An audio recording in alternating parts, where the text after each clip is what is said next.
to what the other has to contribute. Otherwise we get stuck in dogmatic positions, and there are dogmatic positions on from all parts. So we need to move the discussions to sometimes to looking at the potential. We address migration as a problem, as a fundamental problem, and there are huge. I've been meeting with NGOs assisting families of OFWs or assisting OFWs in very serious cases and quite large cases of trafficking and exploitation and abuse. So it's not to downplay the very serious issues that we are confronted with, but it's to say there are also potentials that we can look at, and if we focus on areas where interests are also more likely to be in line, let's also start with that, engage new ways forward on that. And then so you will give a message to the Filipino people and to world, to the global. I think yeah, but I'd like to have maybe not a message, but share my impressions of my visits here, because we have been organizing those meetings, but we have been also given a lot of exposure with NGOs working, really doing the daily work, and especially dealing with the social costs of migration here in the Philippines, or with OFWs, and I've been impressed by the level of engagement of people. I've been meeting with NGOs like Atika, Kanlungan, doing really saving lives, and behind those lives defending very, very important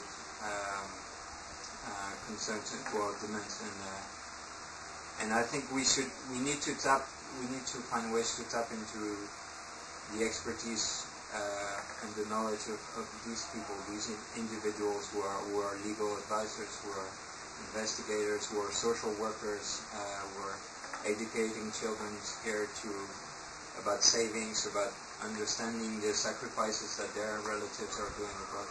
We need to find ways to relate that work, that richness,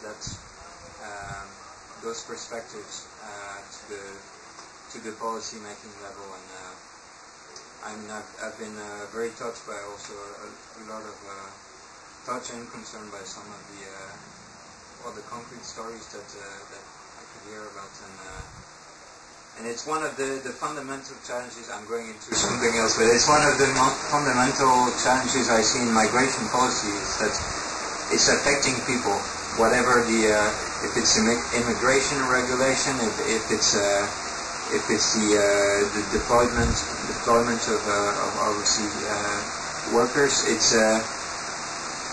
we're talking about people's lives, their families, their working conditions, their future, and their present, and sometimes the policy levels seems to be a little bit out there, and it's hard for policymakers also to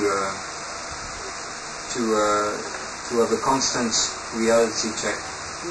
What is the impact of their policies?